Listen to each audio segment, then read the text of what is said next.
نو قاعده نمبر 1 چې هغه جوازي وه او قاعده نمبر 2 دا وجوبي ده او 3 اجزا لري. جز نمبر 1 حمزه ساکنه پس د حمزې مفتوحې نه دوه حمزېګانې راغلي منفرده نه شوه. پرون چې هغه یوه حمزه وه هغې ته حمزه ساکنه منفرده وایي. نننۍ قاعده ګوره حمزه ساکنه پس د حمزې مفتوحې نه به وجوبا په الف سره بدلولی شي. مثال لکه آمنه په اصل کې و امنه آمنه په اصل کې و امنه.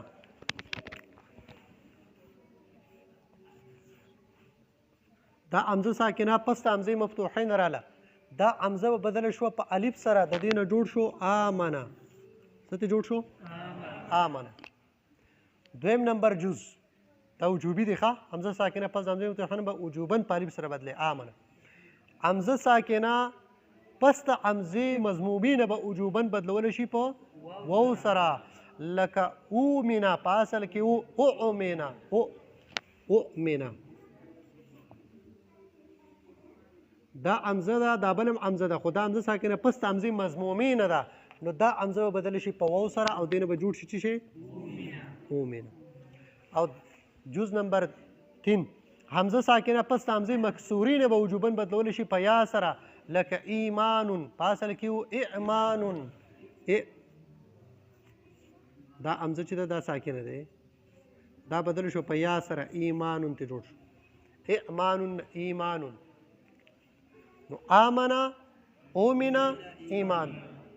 آمنه اصل کې اعمرو. نو قاعده څنګه شوی؟ حمزه ساکنه پس د حمزې مفتوحې نه په الف سره بدلول واجب دي. حمزه ساکنه پس د حمزې مضمومي نه په او سره بدلول واجب دي. حمزه ساکنه پس د حمزې مکسوري نه په یا سره بدلول واجب دي. آمنه اومنه ایمان.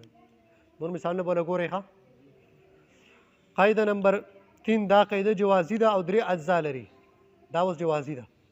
حمزه منفرده مفتوحه پس د ضمې نه به جوازن په واو سره بدلولی شي. حمزه ده منفرده ده او حمزه په خپله باندې مفتوحه ده خو راغلې ده پس د ضمې نه. د حمزه چې د ضمې نه حمزه مفتوحه چې د ضمې نه وروستو راشي په واو سره به بدل کړي لکه جوونون جوونون اصل کې و جوانون جوانون. نو حمزه بدله شوه جوانون والا جوونون شو. او که چېرته کې حمزه مفتوحه پس په کسرې نه راشي دا به جوازن بدلولی شي په یا سره لکه بیارون اصل کې و بیارون.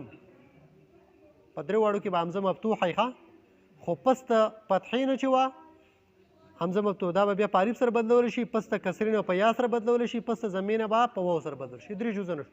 حمزه مفتوحه ده پس د ضمې نه په واو سره بدلو شو جوانون پس د کسرې نه په یا سره بدلو شو بیارون او پس د فتحې نه په الف سره بدل شو لکه ساله په اصل کې و ساله.